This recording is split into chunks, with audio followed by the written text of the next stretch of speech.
yung pinili ko kasi wala naman sigurong bibili ng 10 kilo dito dahil malapit naman kami sa palengke. Kumbaga yung mga bibili lang ng bigas dito yung nakalimutan bumili sa palengke, ganyan. Mag-unpack tayo ngayon nitong timbangan na in-order ko dito sa TikTok shop kasi magtitinda kami ng bigas kaya umorder na ako ng timbangan.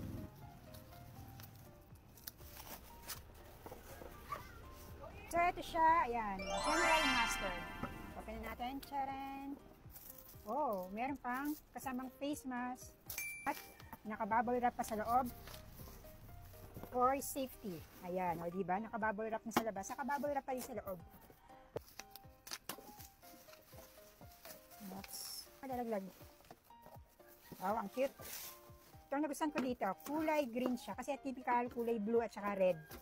So ito ang kanyang pinaka patungan. Ayan. So ito yung kanyang lalagyan. Ayan, dito natin papatong yung titimbangin natin, bigas o dyaryo, ganon. Tapos ito yung ikakabit natin. Ayan. Tapos ito yung timbangan. Tcharan! O diba ang cute?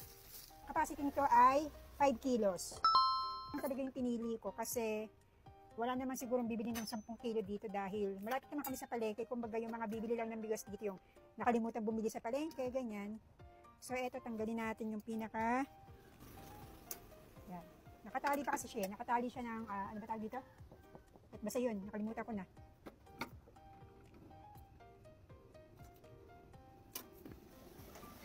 Kailangan natin ng screwdriver para maikabit natin ito. So, ito, nilapit ko na yung camera. So, ito yan, tatanggalin natin itong pinaka-screw para maikabit natin ito. Kailangan lang ng screwdriver.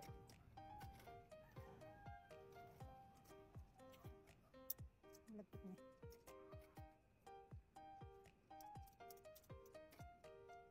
At ayan, kabit na natin ito. Yan, patong lang dito. Tapos, ibalik na natin yung screw, yung tornilyo.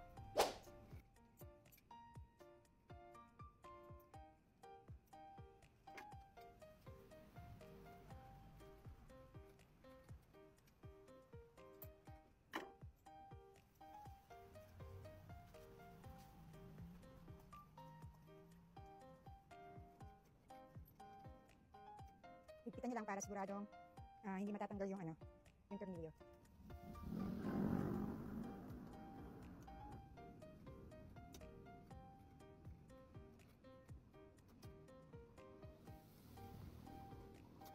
At ayan na siya din. Patong natin ito. Ayan.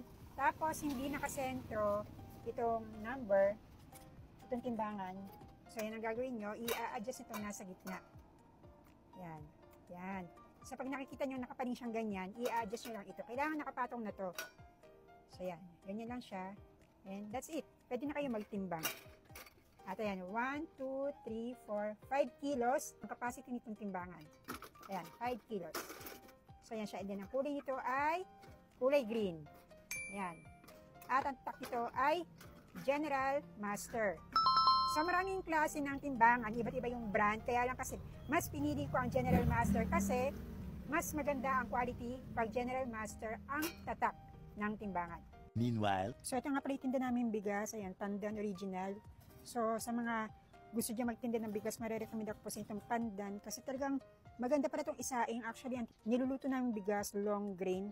Pero hindi ko akalain na sa tagal-tagal namin naghahanap ng magandang isaing. Ito palang Pandan ang magandang isaing. So ito yung tinitinda namin at subukan natin yung aming timbangan na in-order ko dito sa TikTok shop habang nag-high tide dito sa amin. Ayan, o diba? Ang saya.